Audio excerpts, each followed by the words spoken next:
Have you ever carried a truth so heavy it burned, yet stayed silent because the world wasn't ready to hear it? Monica Ellis did. A war hero presumed dead, she served coffee in a small-town diner, her scars hidden under a sleeve, her courage buried under mockery. But when one glance at a faded tattoo sparked a reckoning, a single waitress turned a quiet southern morning into a thunderous stand for the forgotten. This is the story of a woman who didn't just survive a war, she survived being erased. Will you walk with her as she reclaims her name and reshapes a nation's conscience? Monica Ellis moved through the narrow aisles of Magnolia Grill with a kind of precision that spoke of her military training. The ding of the doorbell was the only sound as she weaved between tables, a tray in one hand, a notepad in the other, her expression neutral and controlled. She always wore the same white, neatly pressed uniform shirt, the sleeves slightly uneven in length. The left one just a touch longer than the right. No one ever asked, and no one ever noticed the scar that lay beneath that extra inch of fabric, nor the faded unit tattoo etched into her skin, a ghost from her past that she hoped to leave behind. But some things were never really buried. It was a typical Tuesday morning in Savannah, Georgia. The diner's warm, greasy scent of bacon and coffee clung to the air. The chatter of patrons mingled with the hiss of the kitchen grill. The staff knew everyone by name, even by their favorite orders, and conversation often took a back seat to the familiarity that bound them all together in their small, quiet corner of the world. Monica knew that today would be like any other, until they walked in. The bell jingled above the door as Everett Lang and his associates stepped into the diner. Lang's posture alone screamed wealth. His designer sunglasses, perched with deliberate elegance atop his silver hair, told anyone within sight that he was a man who was used to getting what he wanted. Behind him, three men in business casual outfits followed, their arrogance suffocating the small space they entered. One of them, Sabrina Hartley, Lexford Consulting's media director, flashed a predatory smirk as she glanced around the diner. She was always impeccably put together, her heels clicking just loudly enough to be noticed. They took their usual booth, tucked away at the back of the room. Monica, without a word, walked to their table, the tray of ice water steady in her hands. "Good morning," she greeted them, her voice calm but hollow. Lang didn't bother to look up. "Black coffee for all of us," Sabrina said with a smirk. "And be careful with the refills. We wouldn't want any accidents." Monica said nothing in return. She began pouring the water, starting with Sabrina, then Lang, and finishing with the two men on either side. Her movements were measured, practiced. She wasn't shaken, not by their mockery, not by their disdain. As she leaned down to place the glass in front of the last man, a napkin fell from beneath the table. Monica bent at the waist to pick it up. In that brief moment, her sleeve shifted just enough to reveal something beneath, a glimpse of skin marred by scar tissue, a tattoo still partially visible despite the burn marks. Dante Miles, sitting across the diner at a corner booth, caught the flash. His fork froze midair as his eyes locked on the faded letters. F32US1. The numbers and letters burned themselves into his mind. His mouth went dry, and the world around him seemed to quiet. No one else noticed, but Dante did. The unit mark, the tattoo that had once belonged to a woman presumed dead. He had seen it before years ago, on a medic who'd been caught in the deadly firestorm outside Aleppo. The body count had been high, the blast devastating. The lieutenant had said she was vaporized, but here she was serving coffee, alive. He sat back slowly, his heart hammering. His mind raced, replaying the blast, the reports, the funeral. The closed casket, the woman he thought was gone now standing in front of him, alive, enduring mockery from people who never knew who she really was. Dante's hands trembled as he reached for his wallet. He pulled out the folded photograph tucked behind his veteran ID. It was a team photo of F32US1, Monica grinning in her end-of-day vest, her helmet askew, dust streaked across her cheeks. She was there. She had been there. She was real. With a determined breath, he stood up, leaving a 20 on the table. He didn't even think twice. He followed her as she walked toward the counter, toward the coffee pot that she would refill without a second thought. "Excuse me," he called when he reached her. Monica turned, her face unreadable. "Can we talk for a second?" She paused, her eyes flicking over him, but she said nothing. She just stared. Dante lowered his voice, careful, deliberate. I saw the tattoo. Monica's expression faltered just for a heartbeat. It wasn't fear that he saw, it was something else. A flicker of calculation, a moment of hesitation. Then she was still again. I don't know what you mean, she said, her tone flat, calm. But Dante saw the truth in her eyes. F-32 -1. Aleppo, I was in Bravo. We ran point with your team before the convoy strike. Monica's gaze flickered toward the back of the diner, toward Lang and his crew. They were laughing, oblivious. She nodded toward a narrow hallway that led to the restrooms. Let's talk over here, she murmured. They squeezed into the tight hallway, barely enough room for both of them. Monica crossed her arms, her sleeves shifting just enough to reveal the edge of the tattoo beneath her scarred skin. You saw what you saw, she said, her voice low. You know what that means? Dante's voice was barely above a whisper. It means you're not dead. No, she said softly, her eyes locking onto his. But I was supposed to be.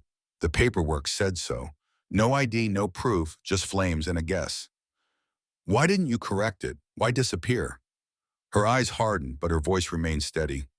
Because I saw what came after. I saw how easy it was for people to forget. I came back with no name, no benefits, no proof, and no interest in fighting to be recognized. Not when I could fight for something better. Dante tilted his head, confusion mixed with curiosity. What are you fighting for now? Monica uncrossed her arms, her left sleeve shifting once more, just enough to reveal a corner of the tattoo. Justice, she said, her voice quiet but firm, but not the kind that gets medals, the kind that gets people fired.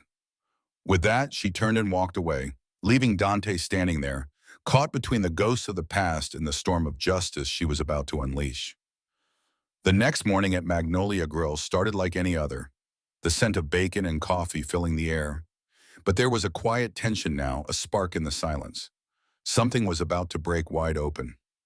Monica moved fluidly between the booths, her movements as precise as ever, the routine so deeply embedded in her that it was almost mechanical. Her left arm, neatly tucked into a rolled sleeve, concealed the scars that told a different story, one she had worked hard to bury, to hide in plain sight.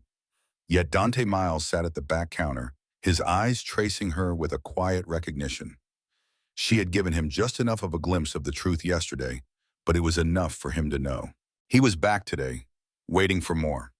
Monica set a cup of coffee down in front of him without a word, her hand steady. But her voice when she spoke was different this time, no longer wrapped in the cold detachment of her usual professional tone. You stayed in Savannah? She asked. Dante nodded, his eyes never leaving hers. Took a room off Liberty, figured this wasn't the kind of thing you just walk away from. She sat down across from him, but only for a moment, the weight of their conversation making the air heavy.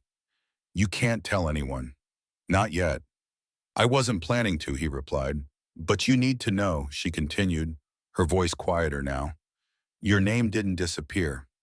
I saw the memorial. F-32 one has a whole wall. Monica's exhale was slow, almost as if she were letting out years of breath she had been holding. They sent my mom a medal and a folded flag. No DNA, no recovery, just assumptions. I didn't exist anymore, and honestly, that made certain things easier. Dante's voice softened, lowering as if he were speaking a truth too heavy to shout. You don't get to stay dead forever. Not when your enemies are alive and thriving. She glanced over at the usual booth where Lang and the others sat, laughing like they had no care in the world. Who are they to you? Lexford Consulting, Monica replied, her voice devoid of emotion. Outsourced HR, and corporate cleanup. They show companies how to quietly fire the inconvenient. Dante raised an eyebrow, his interest piqued. Inconvenient. Wrong accent, wrong body, wrong face, burn marks, wheelchairs, maternity leave, too old, too black, too scared. She paused for a moment before adding, they've built careers off of removing people like me. He stirred his coffee, taking in her words. You have proof? Monica reached into her apron and slid a small thumb drive across the table. 5 months, conversations, jokes, strategy meetings over pancakes. I didn't record everything, only what mattered. Dante studied the thumb drive for a moment before looking back up at her. You planning to leak it? She nodded, her resolve hardening. Through someone they can't discredit. Tori Reyes. Dante leaned back, a small whistle escaping his lips. Tori Reyes, the journalist? She was embedded with a civilian relief unit in Syria, Monica explained. Took shrapnel to the leg. A year dragged her out of a collapsed building. We've kept in touch. She runs a political blog now. Don't pull punches, Dante said, a slight grin tugging at the corner of his mouth. Monica stood up as a new group of customers entered the diner, the moment slipping away like water through her fingers. By Thursday, the atmosphere had changed. Lang and his crew were louder, their voices cutting through the quiet hum of the restaurant. They joked about cancel culture and sensitive snowflakes, as if they were mocking the very people who had given their lives for something larger than themselves. Sabrina showed off her latest social media post, a picture of a coffee cup, the caption reading, "Caution, contents may trigger." Monica continued her work, silent, her movements steady. Dante watched, alert, a silent sentinel in the background. He wasn't just retired military anymore. He was reconnaissance. Every glance, every movement, he cataloged them, taking in everything. Mid-shift, Monica passed him a folded napkin. Inside was a single line of text. Upload starts, Friday. Watch the noise. Dante gave a barely perceptible nod. Friday arrived with the rain, the sidewalks of Savannah slick and shining under the dull morning light. At 7:42 a.m., Lang entered the diner, shaking the water off his umbrella as he barked into his phone. Tell PR to hold any statements until I approve the language. And check our image tags. That waitress thing last week is still trending. Sabrina followed, her eyes glued to her phone, scrolling rapidly. Lexford is clean. We've fired worse problems. They took their usual seat, oblivious to what was about to unfold. Monica approached as always. She set the water, coffee, and condiments in front of them. But when Lang attempted to make a joke about her scars, she didn't respond. Instead, she simply said, "Your tray will be out shortly." At 8:07 a.m., the first alert pinged. Sabrina's phone vibrated and her frown deepened. Something wrong? Lang asked, looking up. Just a ping. My name is tagged in a headline. Sabrina stared at the screen for 5 seconds, then palmed the phone, her eyes wide with realization. Monica stepped behind the counter where Dante was pretending to sip his third cup of coffee. It's out, she whispered. Dante nodded once, his expression unreadable. The article hit every platform, spreading like wildfire. They called her a monster, a villain, but they didn't know she was their war hero. The byline was Tori Reyes, the screenshots and audio descriptions, the narrative connecting the dots between Monica's service and her silence. It exposed everything, from the booth in the diner to the boardrooms of Lexford Consulting. Clients were named, contracts exposed, and the language used in private strategy meetings quoted. By 9:15, 3 clients had already issued public statements distancing themselves from Lexford.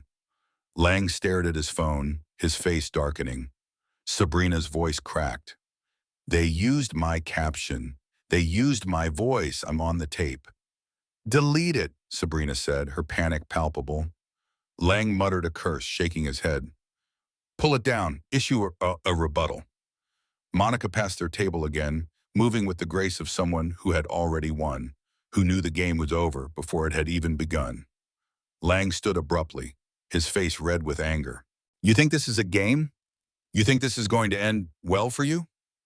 Monica didn't break her stride. She turned her head just enough to meet his eyes, the intensity of her gaze cutting through the space between them. It won't end for me. It starts. Dante stood up behind her, his presence a silent promise of support.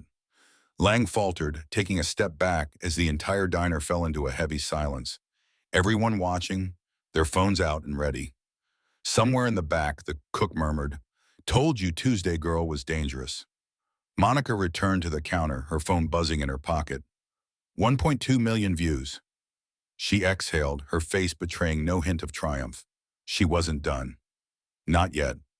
Monica Ellis leaned back against the kitchen counter, her fingers idly tracing the scar on her left arm. It had been years since she'd seen that familiar face, the face of someone she'd saved in Syria. It seemed like a lifetime ago. She had been part of a civilian relief unit, rushing into danger where few others dared to go, but she had paid for it. Shrapnel from a blast had torn through her leg. The scar remained deep and raw, a reminder of her sacrifices. As she thought back on that day, Dante Miles's voice echoed in her mind. "Don't pull punches," he'd told her softly. He was a retired Marine, just like her, but his style was different. He played to win. Monica, on the other hand, played a long game. She knew patience was her ally, but every once in a while, someone needed to remind the world of the price veterans paid. She heard the soft ring of her phone, pulling her back to the present. The new customers had arrived. Without missing a beat, she stood up and began her routine: water, coffee, condiments. Her movements were mechanical, practiced, but in the back of her mind, she was always calculating, watching, listening. Dante was never just a retired Marine. He was reconnaissance, always alert. And today, as Lang and his corporate cronies from Lexford Consulting chatted loudly, mocking everything from cancel culture to sensitive snowflakes, Monica's instincts screamed. This was the moment. She could feel the tension in the air, as if the world had paused, waiting for her to make the first move. Then Sabrina, always the media darling, showed off her latest post. She had snapped a photo of a coffee cup with the caption, "Caution, contents may trigger." It was a cheap shot, a jab at people like Monica, people with visible scars, people who had fought and bled for causes no one cared about anymore. Monica didn't flinch. She simply kept moving, silent, steady. Dante's eyes were everywhere, reading the room like a battlefield. He wasn't just keeping an eye on Lang and his crew. He was analyzing the dynamics, watching every glance, every gesture. And he knew. He could feel the storm coming. Mid-shift, Monica approached Dante, her footsteps soft but determined. She passed him a napkin folded carefully. On it was a note written in her unmistakable, neat script. "Upload starts Friday. Watch the noise." Dante nodded, just the slightest movement of his head. He knew what she meant. This was going to be big. The rain fell in sheets on Friday morning, turning Savannah's sidewalks into a shimmering mirror. Monica barely noticed it as Lang stormed into the diner, shaking his umbrella furiously, barking orders into his phone. "Tell PR to hold any statements until I approve the language, and check our image tags. That waitress thing last week is still trending." Sabrina trailed behind, scrolling rapidly on her phone as always. "Expert is clean," she muttered. "We fired worse problems." Lang and Sabrina sat in their usual booth, confident and dismissive, oblivious to the storm Monica was about to unleash. Monica approached them, as always, calm and professional. She set the water, the coffee, and the condiments on the table. But when Lang, ever the bully, made a joke about her burn scars, Monica didn't respond. Her voice was ice cold when she simply said, "Your tray will be out shortly." At 8:07 a.m., the first alert came through. Sabrina's phone buzzed. She frowned. "Something wrong?" Lang asked, his voice a mix of annoyance and curiosity. "Just a ping. My name is tagged in a headline." Sabrina's eyes scanned the screen, her expression shifting from annoyance to confusion. She read for a few seconds, then paused, staring in disbelief. Monica was already behind the counter, where Dante sat, pretending to sip his third cup of coffee. "It's out," Monica whispered, her voice barely audible. Dante's eyes never left her, and he gave her a barely perceptible nod. The article had gone live, and it was everywhere. They had called her a monster. But what they didn't know was that she was their war hero. The byline read Tori Reyes. Tori, a former civilian relief worker whom Monica had saved in Syria, had become an ally in Monica's fight for justice. The article was a powerful one. Screenshots, audio, descriptions, a narrative that connected the dots from Monica's time in Syria to her years of silence. But it was more than just her story. It was a call for accountability. From the booths of Magnolia Grill to the polished boardrooms of Lexford Consulting, everything was exposed. Contracts were named. Clients were implicated. By 9:15, 3 clients had already issued statements, distancing themselves from Lexford. Lang stared at his phone, his expression darkening. Sabrina's face was pale. "They used my caption. They used my voice. I'm on the tape," she said, almost to herself. Lang snapped, "Delete it. Pull it down. issue a rebuttal. But it was too late. Monica walked past their table and Lang stood abruptly. You think this is a game? You think this is going to end well for you? Monica didn't stop. She simply turned her head, meeting his gaze for the first time. It won't end for me. It starts. Dante stood up behind her, his presence solid and unwavering. Lang took a step back. The entire diner was watching now, phones out, all silent. Somewhere in the back, the cook whispered, "Told you Tuesday girl was dangerous." Monica returned to the counter, her hands steady as she poured coffee into an empty cup. Her phone buzzed again, 1.2 million views. But Monica didn't smile. She wasn't done. By noon, the second wave of retaliation had hit. Tori had uploaded a thread with full transcripts and 5 tapes, each one dated, with corresponding screenshots of employee emails and board meeting calendars. It included a video compilation of Monica serving customers while Lang and his colleagues casually discussed talent downsizing strategies. One audio clip ended with Lang saying, "Burn victims are like dented cans. You can still use them, but no one buys them." The clip went viral. By 2 p.m., Indented Can was trending #1 on social media. Disabled veteran groups began issuing statements. Some of Lexford's clients suspended their contracts. Their homepage crashed under the weight of the traffic, but inside Magnolia Grill, Monica simply kept working. She was unfazed by the chaos. A man in a wheelchair rolled up to the counter, looking at her with a mix of recognition and respect. "Are you Monica?" he asked, his voice quiet but firm. Monica nodded. He offered his hand. "Staff Sergeant Ruiz, Afghanistan. We don't know each other, but we're family." Monica took his hand, her grip firm, and said nothing. The moment passed in silence, but the connection was made. By 4 p.m., a second article appeared, one that solidified the shift in the narrative. "The silence they called unqualified," it read, and under that headline, a new truth emerged. Monica's scars were no longer a source of shame. They were evidence of something far greater. Lang left the diner that evening, his face grim, Sabrina trailing behind him. The table they had occupied was still unpaid. Monica watched them through the window, her gaze unwavering. Phones pressed to their ears, surrounded by the press. She turned back to the counter, refilling a coffee pot. Dante stayed seated, his eyes still locked on her. "They know who I am now," she said softly, more to herself than to Dante. They'll see who I am." He nodded, "And they'll regret the silence." Monica almost smiled, but not yet. She wasn't done. Saturday morning brought an oppressive stillness to Magnolia Grill. The door was unlocked at precisely 6 a.m., just as it always had been. But today, there was a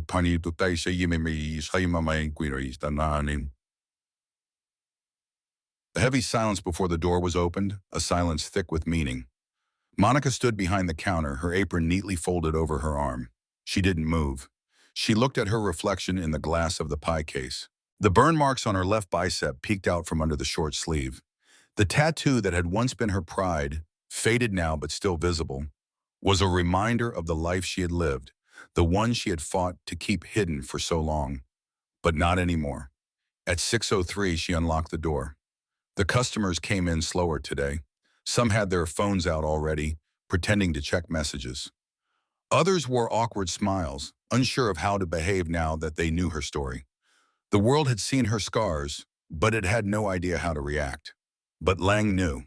He stormed in at 6:58 a.m., his unshaven face twisted in rage, his collar wrinkled from the chaos of the past few days.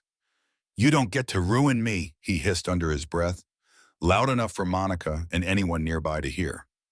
Monica didn't look at him. She turned to refill a carafe, her movements calm, controlled. "You lied about everything," Lang continued, his voice rising. "That footage is edited. None of it holds up legally." Dante had already arrived and was seated in the far corner. He stood slowly, his gaze never Monica Ellis, stood behind the counter at Magnolia Grill, arms folded, a calm presence amidst the storm of the past week. Her reflection stared back at her from the pie case glass, her left arm, scarred by burns, the faded tattoo of her unit still visible under the short sleeve. No more hiding, no more pretending. Today, she was unmasked. The world had seen her truth, and now there was no going back. At 6:03 a.m., she unlocked the door. A slow procession of customers trickled in, some glancing at their phones, pretending not to notice, while others offered awkward smiles. But the silence between them and Monica spoke louder than words ever could. The world was changing, and no one knew quite how to act. Monica didn't need them to. She had already faced the worst, survived it, and come out the other side stronger. At 6:58 a.m., Elang burst through the door, his posture rigid with anger, his collar wrinkled, his face shadowed by days of stress. "You don't get to ruin me," he hissed, his words intended for Monica, but loud enough for everyone to hear. Monica, without looking at him, calmly refilled the coffee pot. She had already been through worse. "You lied about everything. That footage is edited. None of it holds up legally," Lang continued, his voice shaking with rage. Dante Miles, a retired Marine who had come to Monica's aid, stood from his corner seat and slowly walked toward Lang. "No one's taking you to court, Lang. You're being tried by the people." Lang scoffed. "Internet trials don't stick. You'll see, Ben." Monica's voice, cool and cutting, interrupted. "They don't have to stick. They just have to sting." The door opened behind Lang, and Sabrina Hartley, the media director at Lexford Consulting, walked in, her phone pressed to her ear, panic evident on her face. "Lang," she whispered, grabbing his elbow. "Lexford just pulled us from 3 contracts in New York. They're labeling us under review. The CFO won't answer my texts." Lang's face tightened. "They can't cut us loose. This will blow over." But it didn't. Not that day. Not in the days that followed. By noon, a new article hit the presses. An op-ed by a former Marine colonel entitled, "We call ourselves brothers, but we failed our sister." It named Monica and confirmed her role in Syria, shining a light on how bureaucracy often buried its heroes instead of their enemies. The piece made national news, and by 3:00 p.m., a news van appeared outside the diner. Monica stepped out for a break, leaning against the brick wall, smoking a cigarette she hadn't touched in 6 years. Dante found her there. "You good?" he asked. Monica didn't look up. "They'll come for me next. Personally? Legally? You afraid?" She took a drag, letting the smoke curl from her lips. "Not one of them. It's the quiet that gets you, the part after it's all gone." He nodded. "You've already survived worse." A long pause. Monica offered him a second cigarette, but he declined. "This ends with someone losing everything," she said. "What if it's you?" Dante asked. Monica met his gaze then, calm and fierce. "I already did. That's how I started." Back inside, Lang continued to pace near the register, Sabrina behind him, nervously checking her phone. A young server named Mia approached Monica, her hand shaking. "They want to interview you. CNN, CBS, everyone's asking." "What should I tell them?" Monica gently took the girl's hand, steadying it. "Tell them the coffee's hot and the truth's hotter." With that, she walked through the back door and into the light.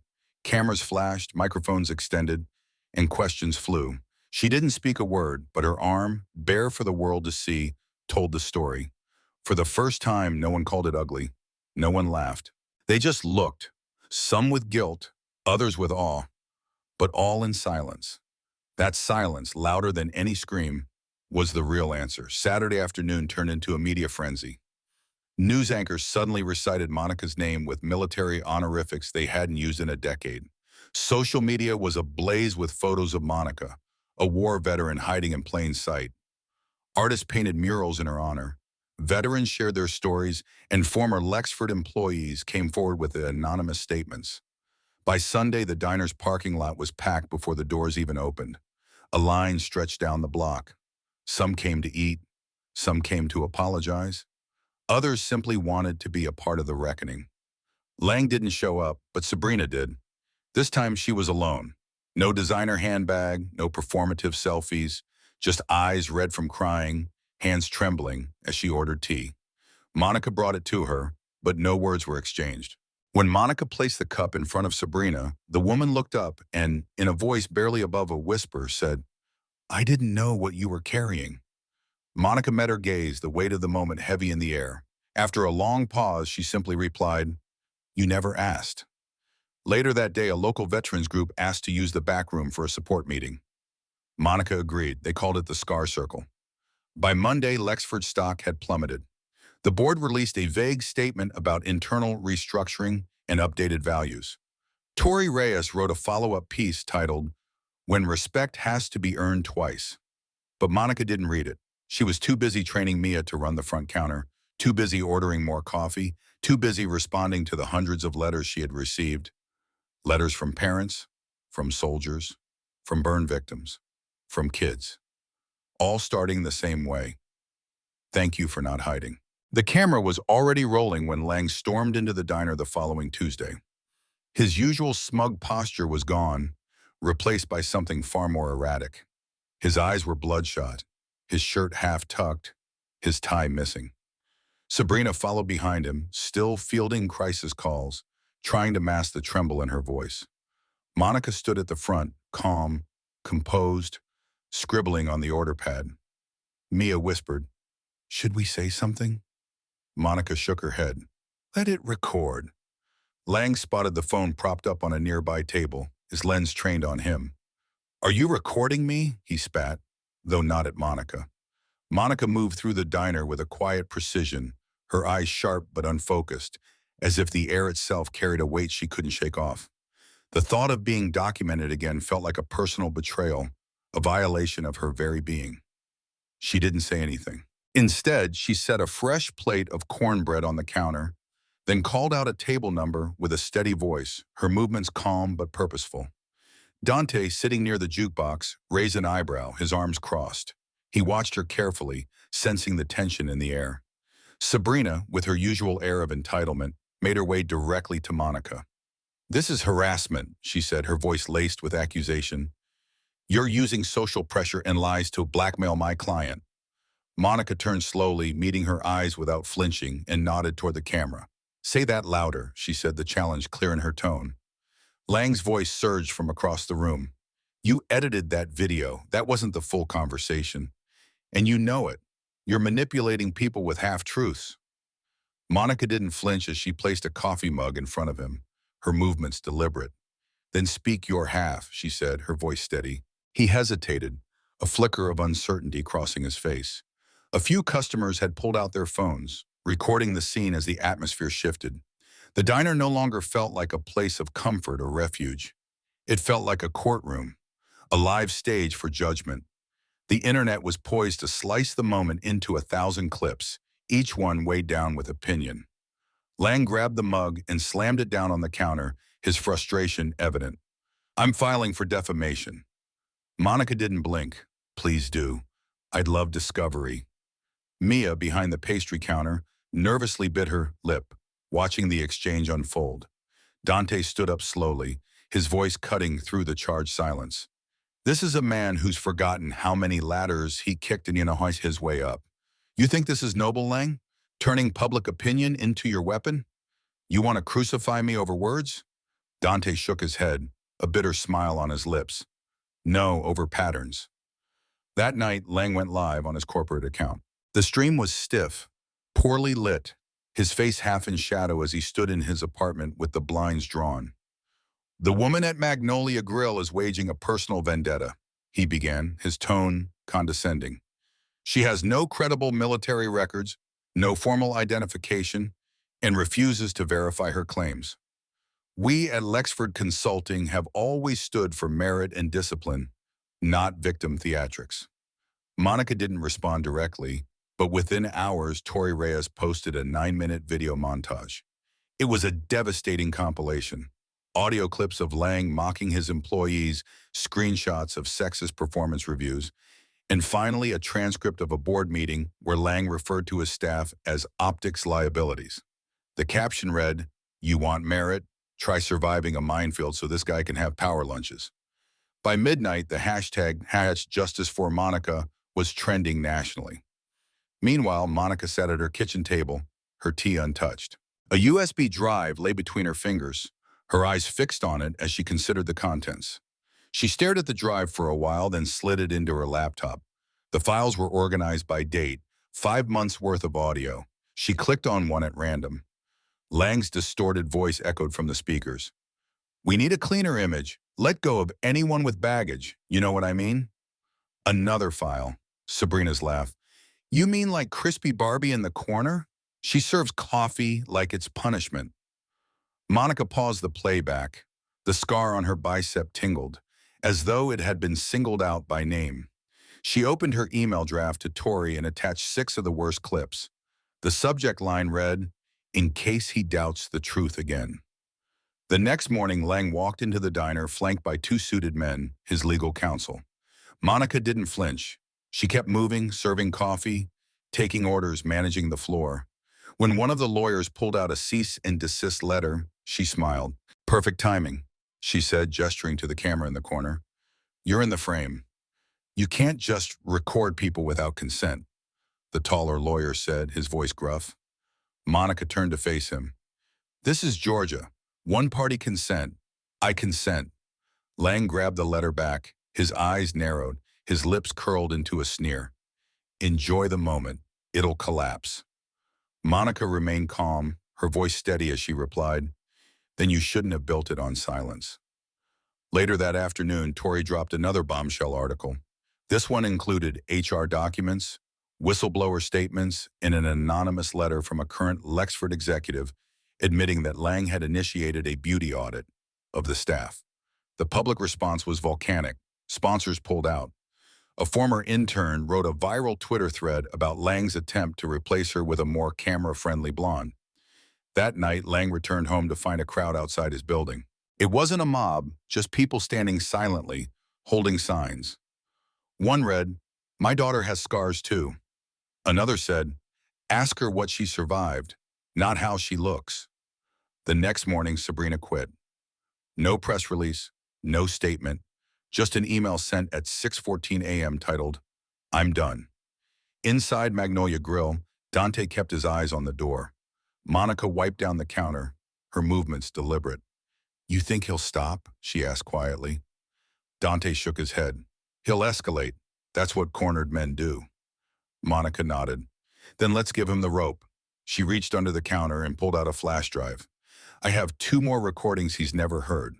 One's from a client dinner, the other's from a board retreat." Dante's smile was slight, but it was there. "You're not playing chess, you're playing demolition." Monica met his eyes, her expression steady. "No, I'm just showing the blueprints." The sky over Savannah that Wednesday was deceptively soft. A watercolor morning with powder blue clouds and filtered sunlight. But inside Magnolia Grill, the tension simmered hotter than the kitchen griddles. Monica had swapped her usual dark denim apron for a lighter one today, as though signaling a shift. Not surrender, strategy. Her hair was pulled back tightly, no makeup, the burn scar visible on her bicep. Beneath it, the faded tattoo, F-32, now her banner. Her old armor, now a symbol of defiance. The first customers of the day weren't locals. 2 women and a man, all dressed in business casual. One wore a Lexford badge. Mia noticed and whispered to Monica, "More of them." Monica didn't reply. She poured 3 coffees, walking over to the table. "Morning," one of the women said, her voice crisp. "We're here for Mr. Lang. He may stop by shortly." Monica nodded, set down the cups, and turned away. They didn't recognize her or pretended not to. That didn't matter. What mattered came at 9:42 a.m. when Everett Lang stepped through the front door again. This time, he carried a portable podium under one arm and a ring light held by one of his new aides. "He's going live again," Dante muttered. From the counter, his phone already in hand, camera app open. Lang set up right by the front windows where the sunlight hit just right. His aide attached a wireless mic. "Ladies and gentlemen," Lang said, speaking not to the room, but to the invisible audience of his followers. "Today I want to clarify the attacks being made against myself and my company." Monica poured coffee at table 6, her eyes never straying in his direction. Lang continued, "There are people who want to build fame on false stories, people with no credentials who hide behind pity and pretend it's valor." A hush fell over the room. Dante stood. "You sure you want this live stream too?" Monica approached the room quiet and steady, but her presence echoed like a change in the air. The music from the jukebox swirled in the background, a gentle jazz instrumental, the kind that wasn't meant to draw attention, but somehow managed to fill the entire space with a subtle urgency. The melody wasn't loud, but it was clear, soft piano notes hanging in the air as she walked with purpose. She didn't engage with Lang directly, not yet. She made her way to the jukebox, pressed D4, and let the sound settle in. Then, without turning toward the room, she spoke.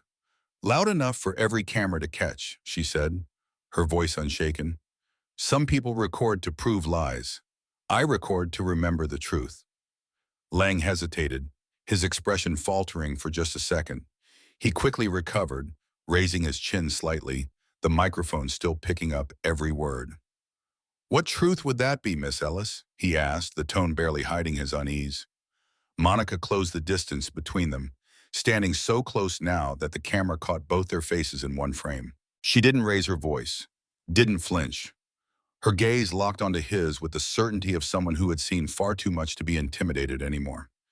You don't fire people for performance, she said, her words steady and cutting. You fire them for how they look, for how they make you look. Her voice didn't waver as she continued. You mock burn victims, not knowing we have a better memory than skin. A spoon clattered to the floor in the stunned silence that followed. Lang opened his mouth, ready to retort, but before he could, the door to the diner opened, and in walked Tori Reyes, flanked by two veterans, both in uniform. She held up her phone, the screen glowing in the dim light. This is life too, she said, the words firm and unyielding, and we're not cutting anything. Lang blinked, caught off guard, and then one of the veterans, a tall black man adorned with medals, stepped forward, his voice carrying the weight of history. My unit was F-32, he said, eyes meeting Lang's. We had a medic who bled out saving civilians, waiting for a medevac that never came. He turned to Monica, finally meeting her gaze. We thought she died. Monica's voice was barely above a whisper as she answered. She did.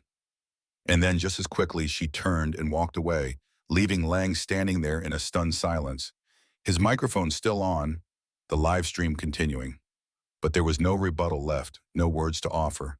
The silence in the room felt like an explosion waiting to happen. The walls seemed to close in around him, his face reddening as the weight of his own actions crushed him. The air was thick with tension, yet it was so still that it felt as if the entire world had stopped. The veteran who had spoken, Staff Sergeant Leon Griggs, stood firm, as unmovable as he had been on the battlefield. Tori, capturing every moment on her phone, glanced at the scene one last time before her fingers flew to the screen. In mere moments, the internet had a new hero, Monica Ellis, not Lang. Her name was now the one that filled the feeds. By noon, the clip had gone viral, accumulating over 600,000 views. But Monica wasn't interested in the numbers. She was back in the kitchen, slicing lemons for iced tea when Mia quietly slipped in. You're trending again, she said, her voice a mix of amusement and concern. Monica wiped her hands on a towel, her expression unreadable. What for? Mia hesitated, then pulled up her phone. Someone reposted the clip with the caption, The Woman America Buried, and she still stood up. Monica gave a dry chuckle, shaking her head. Guess I better not trip now. Meanwhile, outside the diner, Dante caught up with Tori. What's your next move? He asked. Tori, already absorbed in her work, didn't hesitate. A joint op-ed with Griggs, she said, typing as she spoke, and I'm getting a quote from the National Burn Foundation. We're framing this as a landmark case for workplace discrimination, not just bad optics. Inside, Lang had finally left, his face a mixture of anger and humiliation. Sabrina was nowhere to be found. The two veterans who had come with Tori stayed behind, taking seats at the counter. One of them, Cody, a lean man with sharp eyes and a purple heart pinned to his jacket, looked at Monica with a knowing gaze. You made it out, he said quietly. That means you lead now. Monica didn't smile at the praise, but her eyes softened. Then I need a map. Later that night, in the quiet of her apartment, Monica pored over a spreadsheet Tori had sent. It listed over 50 former Lexford employees, some who had filed complaints, others who had simply disappeared from the company's records. But now they had found each other. And Monica knew what she had to do. She called Dante. I need a space, she said. Not public, big enough for 30. I know a church basement. My cousin runs security for them. No one will bother us tomorrow night. She set the time. 7:05 p.m. The next evening, folding chairs filled the room, a coffee urn sputtered in the corner, and the air was thick with the anticipation of change. Monica stood at the front, her sleeves rolled up, her scar uncovered. She wasn't there to lead a protest. She was there to make sure the stories didn't die in the shadows anymore. "I'm not here to lead a protest," she began, her voice steady. "I'm here because some of you are hiding your stories under your skin, like I used to. But I found out scars aren't secrets. They're receipts, and I'm done apologizing for mine." The room fell silent for a long moment before a woman in her mid-40s, caramel skin and glasses, stood. "I was fired from Lexford for refusing to wear more makeup. They called it client readiness." Another woman stood. "They asked me to train the man who replaced me for half my pay." Then the floodgates opened. One after another, stories poured out. Testimony after testimony. Each one recorded with consent by Tori's discreet camera. By the end of the night, Monica emailed a Dropbox folder titled Lexford Patterns, Voices Unedited. The next morning, the hashtag had changed. Hashtag Justice for Monica became hashtag Have Receipts. 2 days later, Lang held a press conference flanked by a new PR team. He read a scripted apology, promised an internal inquiry, and assured the public that Lexford respected all identities and experiences. But his words couldn't undo what had already been said. One reporter, a young woman from the Savannah Post, raised her hand. "Is it true you called a war veteran Crispy Barbie?" Lang's face darkened. "That was taken out of context," he muttered, but the reporter pressed. "But you said it." He refused to answer. Monica didn't watch the press conference. She was already focused on the next step. "I'm starting a foundation," she told Dante, her resolve clear. "Not just that. A training and support network for veterans re-entering the civilian workforce, especially the ones who don't fit the poster image." Dante raised an eyebrow. "And you're going to name it." F-32, Monica said, her voice firm. "Let the name mean something again." At the next meeting, Monica stood before 55 veterans, their eyes fixed on her. "We thought survival was the hard part," she said. "Turns out it was getting seen afterward. But now we're visible, and we're staying visible." The room erupted in applause, but Monica didn't smile at the praise. She smiled because a young girl in the back, a teenager in a hoodie, raised her hand. "Can people who aren't vets join too?" Monica looked at her and nodded. "Only if you're ready to carry truth like it's heavier than armor." The girl smiled, and the movement was born. Meanwhile, Lang sat alone in his dark apartment, the muted glow of the TV flashing on his face. He wasn't watching the news. He was too busy grinding his jaw, pacing the room in frustration. Sabrina was gone, and the PR team was silent. His phone buzzed non-stop, calls from the board, emails from investors, even a text from his mother. Maybe it was time to say sorry, but instead he threw the phone across the room. At Magnolia Grill, business had doubled. Strangers traveled hours just to sit at Monica's counter. They didn't ask for photos. They just nodded and left notes. Monica didn't let the extra tips get to her.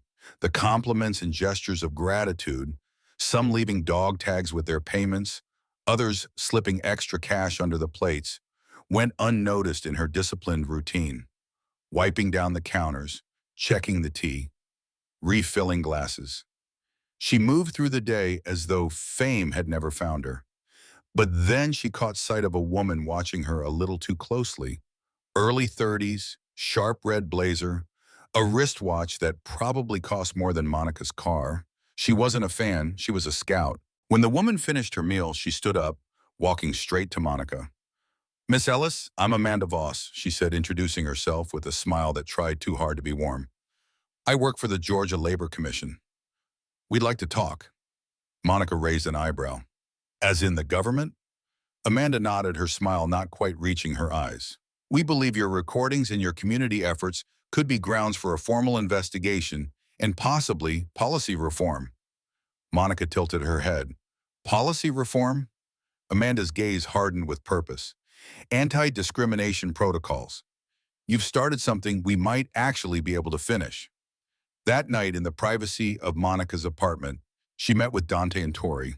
They sat around her laptop, eyes scanning through the growing pile of evidence. Tori added names to a timeline. Dante pulled up employment stats, and Monica listened to voice files, filtering out irrelevant details. Tory spoke first. If the commission moves on this, it's not just Lexford. This could go all the way to the president. But Lang's not done, Dante added. He's losing control. That makes him dangerous and reckless. Monica didn't respond immediately. Instead, she reached into a drawer and pulled out a crumpled envelope. Inside were photocopies of military letters, VA rejections, and her original incident report. It was a mix of things she had once discarded, things she thought were long buried. The corners were burned, the paper frayed. But now it was all she had. I think it's time to stop surviving him, she said quietly, and start burying what he built. The following day, Magnolia Grill put up new signs. No harassment zone. Audio recording on. She declined an offer from a film crew in D.C. to document her story, instead asking them to speak to others, local veterans, former Lexford staff, customers. Make it about more than me, she told them. Meanwhile, Lang scrambled to cover his tracks. He launched a new website, Lexford Renewal, hired a diversity consultant, posted stock images of smiling employees. He even released a fake podcast. But it was all too little, too late. Investors began to pull out, 2 lawsuits were filed, and a board meeting was scheduled to reconsider Lang's position. Then came the moment he hadn't expected. A certified letter from the Department of Labor, summoning him to answer allegations of systemic discrimination, with supporting evidence from Monica Ellis and the F-32 Foundation. Lang stared at the letter for a full minute, his fingers gripping the edge of his desk. Then he laughed, a bitter, low chuckle, as if something inside him had cracked. Back at Magnolia Grill, Monica and Tory hung a new flyer beside the register, F-32 Career Support. First workshop, Saturday. Below it, a tagline. We help you get hired without hiding your scars. A young man stood reading it, muttering, my sister's going to love this. Later that night, Monica stood alone in the kitchen, the hum of the fridge filling the silence. She gazed out the window at the wind pulling at the edges. Then, with a slow, deliberate motion, she rolled up her sleeve. The scar still ran down her arm, the faded tattoo beneath it. F-32, clearer than ever. She didn't touch it. Instead, she whispered, still here, and turned off the light. Saturday morning arrived with sunshine spilling across the sidewalk outside the diner. A new sign on the window read, F-32 Career Support Workshop. Today, 10 a.m. Monica arrived early, dressed in her olive green jacket and jeans, a thermos of black coffee in hand, and a box of folders under her arm. She unlocked the door, flipped the sign to open, and stepped inside like it was any other day. But it wasn't. The tables had been pushed back, chairs arranged in rows. A whiteboard leaned against the wall. Dante was setting up a projector while Tory worked at the counter. The diner looked less like a place to eat and more like a mission briefing room. By 9:30, half the seats were filled. Veterans in work boots, a teen in a ROTC jacket, an older woman clutching a manila folder. None of them seemed to have come for breakfast. Monica stood at the front, ready. Welcome, Ma, she began, her voice calm but firm. I'm not here to inspire you.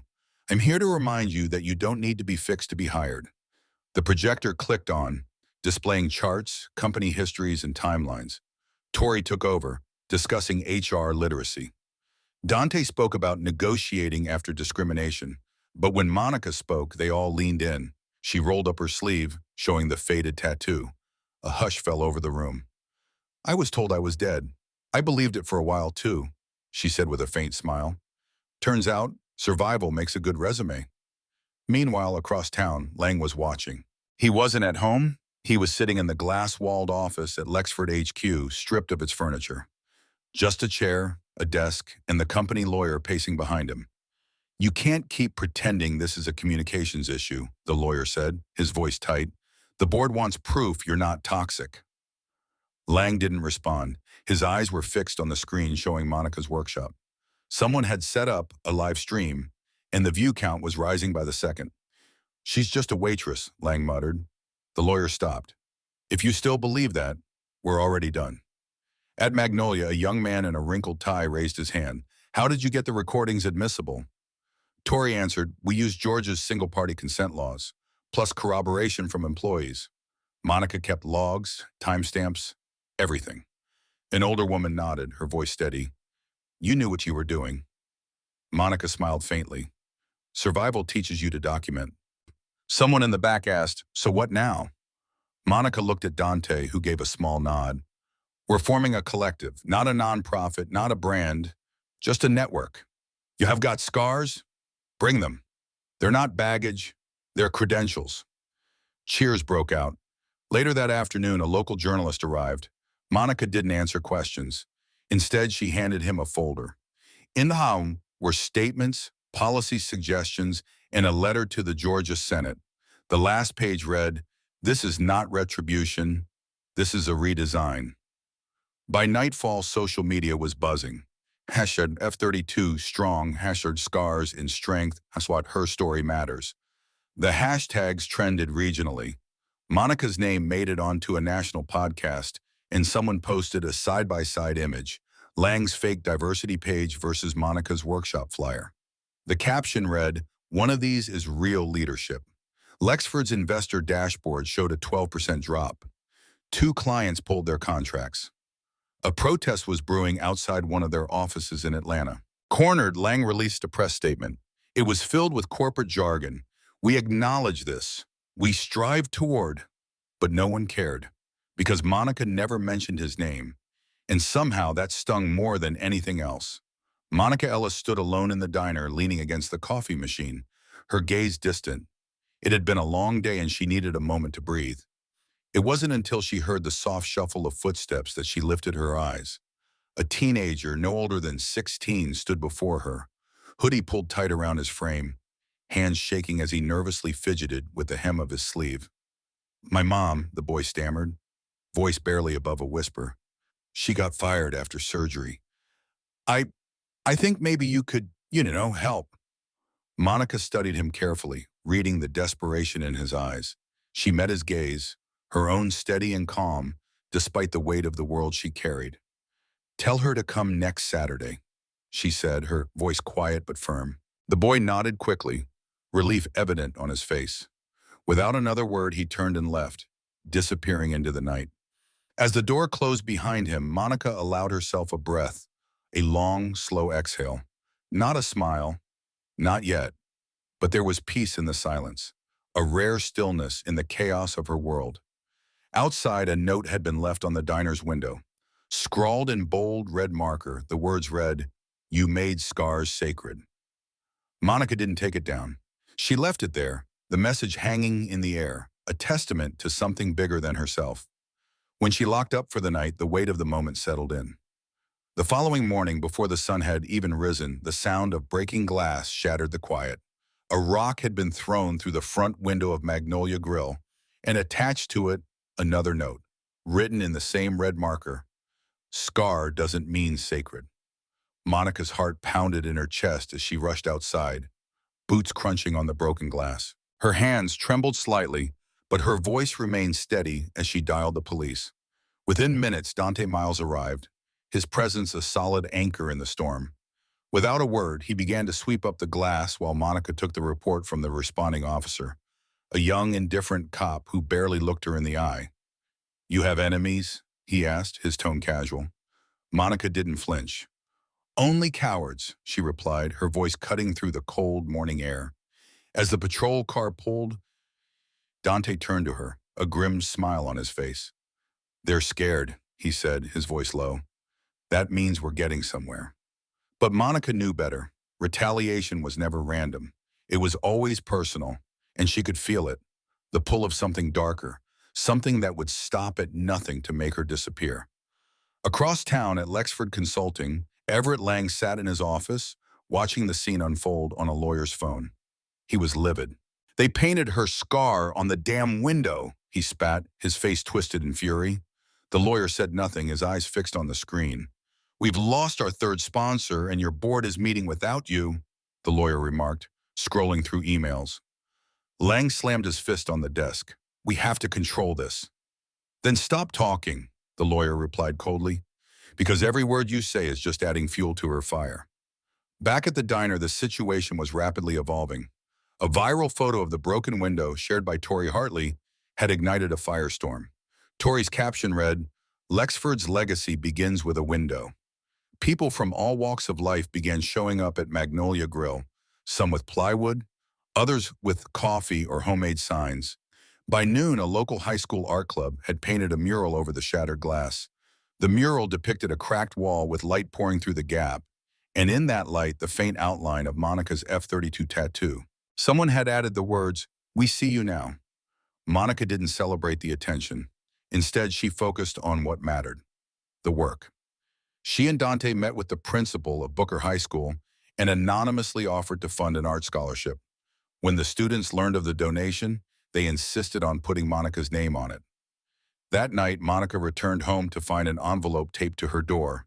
Inside was a printout of one of her flyers, now defaced with the word fraud, written in black ink.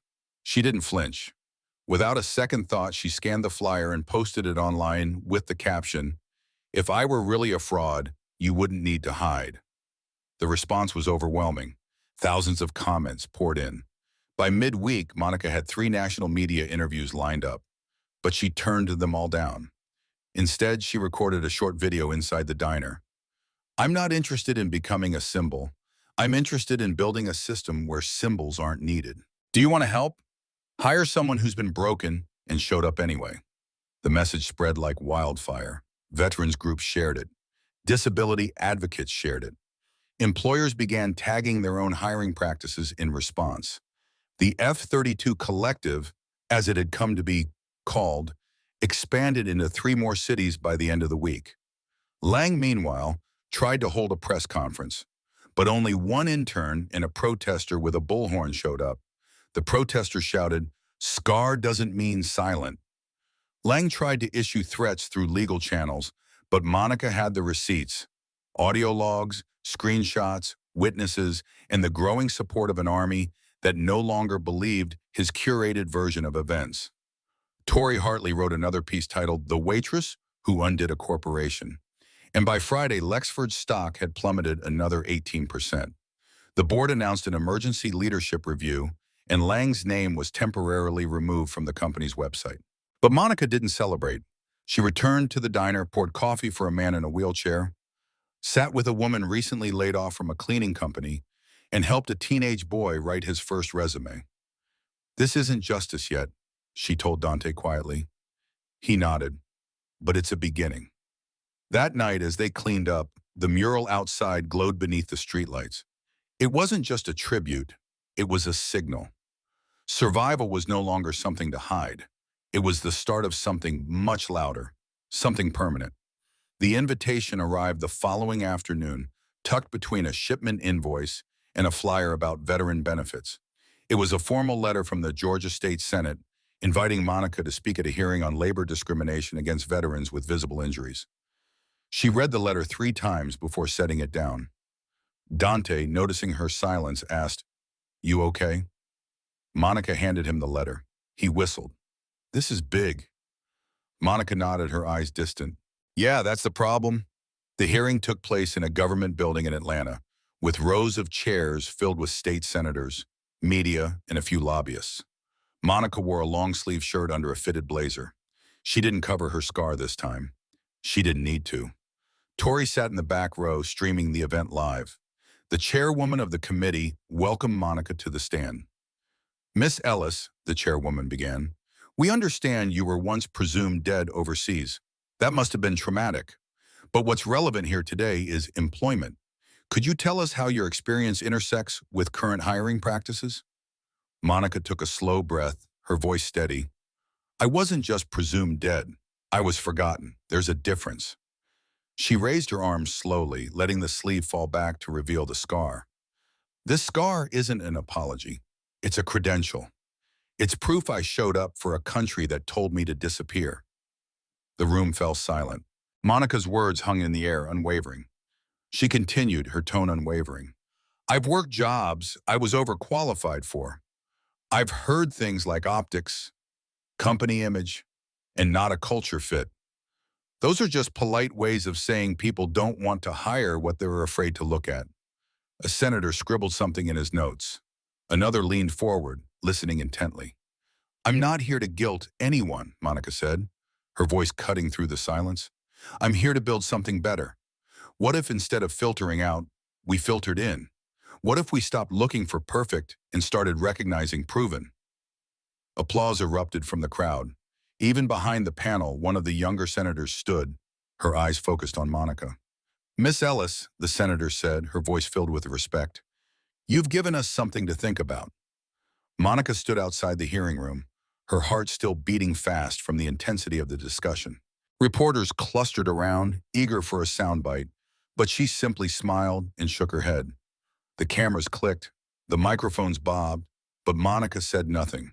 Her phone vibrated in her pocket, but she silenced it without a second thought. It was done for the day. She had spoken her truth. Now she could retreat to the quiet of the diner, the place where she felt most herself. That night, the Magnolia Grill stayed open late, as it always did when the veterans came around. There was no intention to eat, no rush. The place was a meeting ground, a safe space where they could share stories and remember, not just the good times, but the battles fought in silence. Monica was with them, standing at the counter, listening, asking questions, taking notes. She handed out applications for those who needed work, offering them a way forward. She wasn't leading them, she was walking beside them. Across the street, an artist's light projection shone onto the brick wall. A glowing, shimmering tattoo of F-32 US-1, the number circling a simple, powerful phrase. Not just scars, not just stories, blueprints. The words hung in the air like a secret, a statement of something bigger than just the veterans standing in front of her. It was a blueprint for something lasting. Lang, now fully distanced from Lexford, sat in a darkened room. His voice, hollow and regretful, broke the silence. I failed to lead with empathy.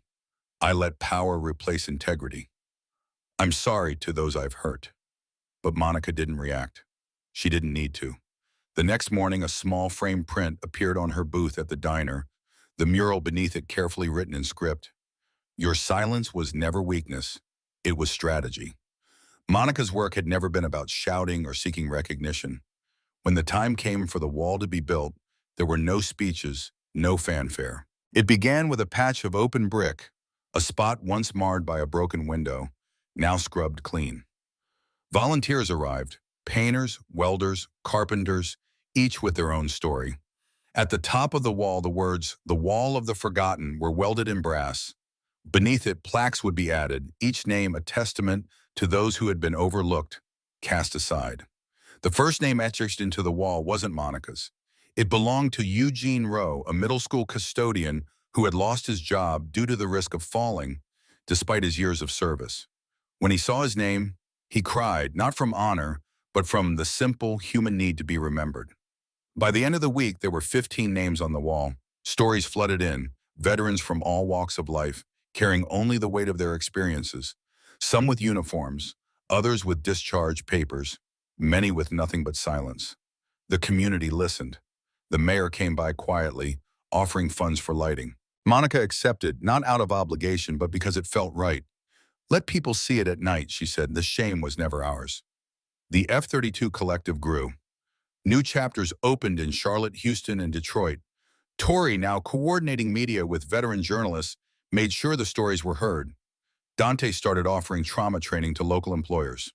The movement spread, not through loud proclamations, but through consistent, quiet action. One corporation, taking Monica's challenge seriously, offered her an office space. But Monica didn't want that. Instead, she asked for it to be used as a community drop-in center, a place for veterans to gather and support each other. The center opened under the name The Room They Tried to Keep Empty. Lang faded from the headlines, his name buried in a business journal, a small mention of his departure. His severance was sealed, a clause barring him from corporate governance for 5 years. Monica didn't rejoice in his downfall. She folded the article, placed it in a file marked irrelevant, and moved on.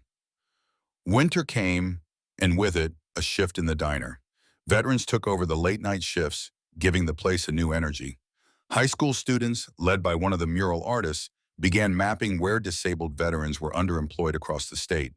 Monica mentored them, showing them the harsh realities that no one seemed to acknowledge. When one student, Luis, showed her a spreadsheet with numbers that didn't add up. She corrected him. "No," she said, "those numbers are real. What's wrong is how okay people are with them." A resolution, not a law, was passed in the state, acknowledging the labor discrimination against scarred veterans. Monica was invited to attend the signing, but she didn't go. Instead, she stood outside the diner, surrounded by people who knew what it was like to be ignored, to be misunderstood, and to fight for a place in the world. They stood beneath the mural, not speaking, yet saying everything. When the 50th plaque was added to the wall, Monica finally placed her own name there. It was smaller than the others. Monica Ellis, Unit F-32, designation combat medic, presumed deceased, status still standing.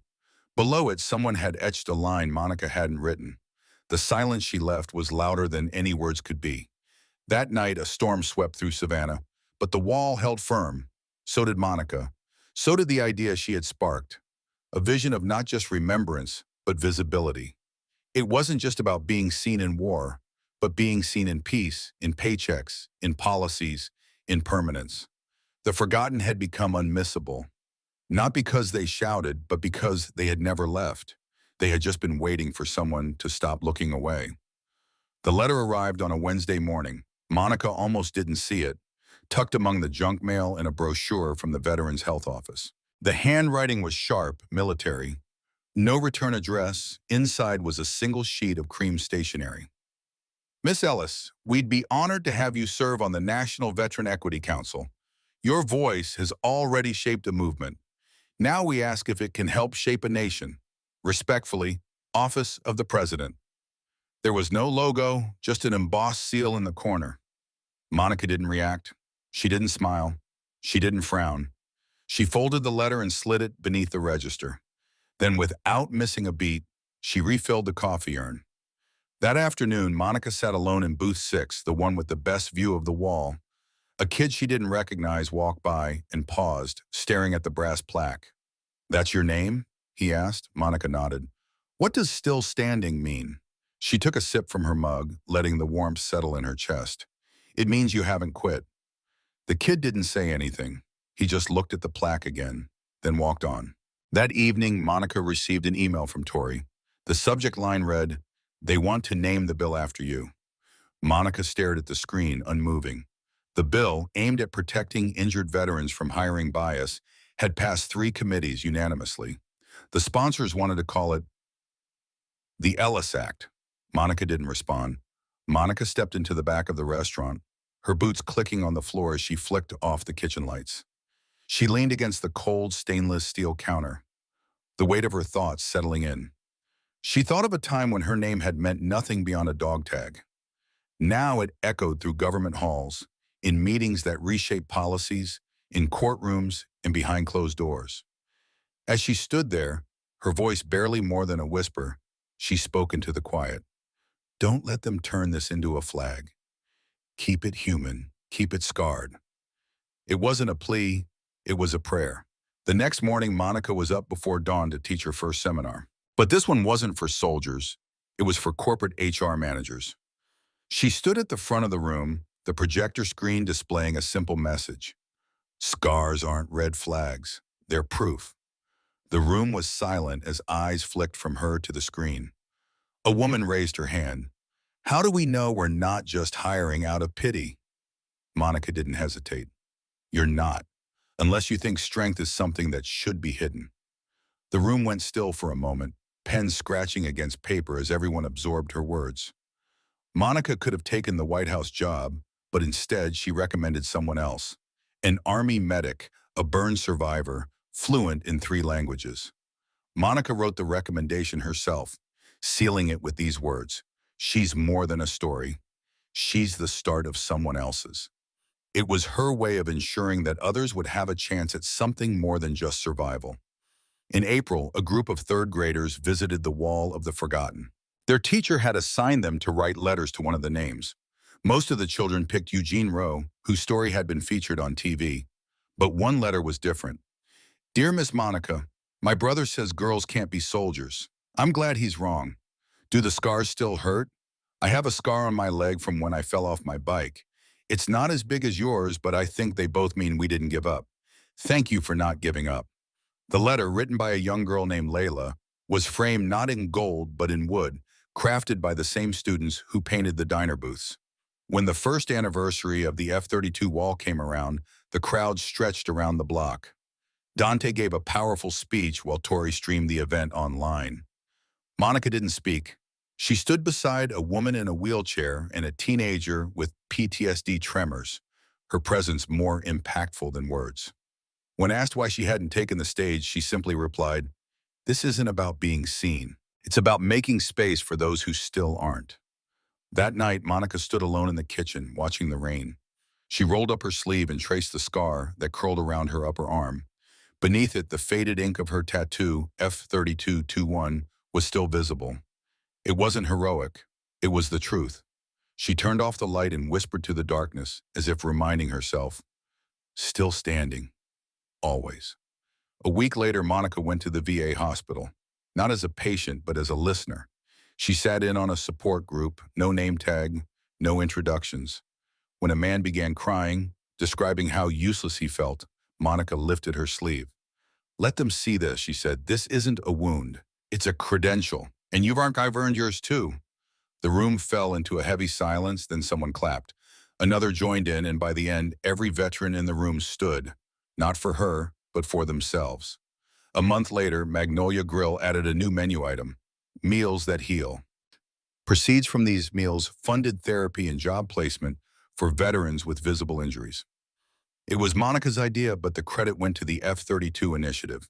She smiled to herself. It wasn't about the credit, it was about making a difference. Dante and Tori wanted her to be part of a documentary. Monica declined.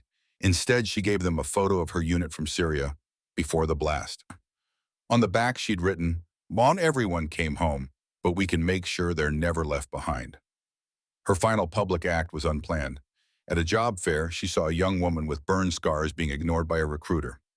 Monica stepped in asking, "Is your company hiring survivors or just pretending to support them?" The recruiter stammered, and Monica handed the girl her card. "Call me on Monday. We'll find you the right door." That winter, the Magnolia Grill stayed open late, not for food, but for people. The lights dimmed, a fire pit outside, blankets, hot cocoa, and Monica in her usual booth, letting strangers talk, offering an ear when needed. When someone asked if she ever wished she'd gone public sooner, she shook her head. "I came back when the world was ready to hear me, and more importantly, when I was ready to speak." At her apartment, a framed photograph hung above the coat rack, labeled F-32. But beneath it, in her own handwriting, a new line had been added. "Not just standing, lifting." 3 months after the final clip of Everett Lang went viral, the silence in boardrooms became deafening. Lexford Consulting lost 5 major clients in just 7 weeks. But it wasn't the scandal that drove them away. It was the exposure. If Lang had mocked Monica Ellis in public, how many others had he erased in private? Corporate America began to take a closer look. HR departments scoured records of terminations, settlements, and restructurings that now seem suspicious. A memo leaked from one Fortune 500 firm simply read, "Find your moniker before the world does." Meanwhile, in Savannah, Georgia, the ripple Monica started became a current. Magnolia Grill, once a modest diner, was now a symbol, not of trauma, but of reclamation. Veterans, burn survivors, and workers with physical differences began gathering there, not as victims, but as people who refused to be erased. A high school teacher from Charleston even brought his class there, not for the food, but to meet someone who had chosen silence, not out of fear, but out of purpose. The F-32 initiative spread quickly. Within 4 months, 3 other states adopted versions of Monica's model, providing public and private funding for veterans with visible injuries to receive therapy, mentorship, and workplace advocacy. Monica declined all offers for TV interviews, book deals, and magazine covers. She said no to the documentary twice, but she said yes to speaking at community colleges, VA centers, and even prison reentry programs. She preferred rooms with no lights, no stage, just chairs in a circle. Her message was simple. This is not about heroism. It's about not letting shame become policy. Dante Miles, once just a customer with a memory, became a co-founder of Lift Forward, a nonprofit that partnered with Monica's efforts to provide training and job transition resources to EOD veterans and others with battlefield trauma.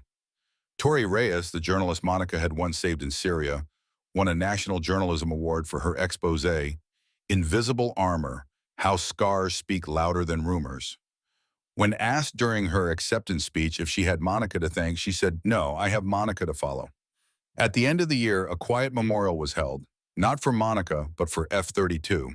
Each name was read aloud, each face remembered, and each story carried forward, not in folded flags, but in the lives they had changed. The girl Monica helped at the job fair. She's now working in nonprofit logistics. The man from the VA support group, he started painting again. His artwork now hangs on the wall at Magnolia Grill. A retired general, once skeptical of these so-called social wars, now donates every month. He never sets foot in the diner, but his name is etched in the ledger. Sometimes healing begins with listening from a distance. What Monica started wasn't just redemption, it was an awakening. It was about exposing everything we so easily dismiss, about people who don't fit the stereotype, and about how systems prefer appearance over reality until someone walks in carrying both scars and receipts. Her legacy isn't something loud or grand. There are no plaques, no monuments, but there is a small bronze emblem on the wall of the VA hospital in Savannah for those who returned without the fanfare but still managed to change the course. Beneath the emblem, scratched by hand, are the letters F-32. So where do we go from here? We start by asking better questions. We stop assuming that pain diminishes power. We teach our children that strength isn't always loud, it sometimes sits in the quiet. We fund programs not because they're trendy, but because they've been overdue for far too long. And when someone walks in with burns, tremors, or silence, we stop and ask, what did they carry that we never saw? And how do we carry it forward? Thank you for watching. Let us know where you're tuning in from and what part of this story stayed with you. Don't forget to like, comment, and subscribe to the channel for more stories that echo where others stay silent.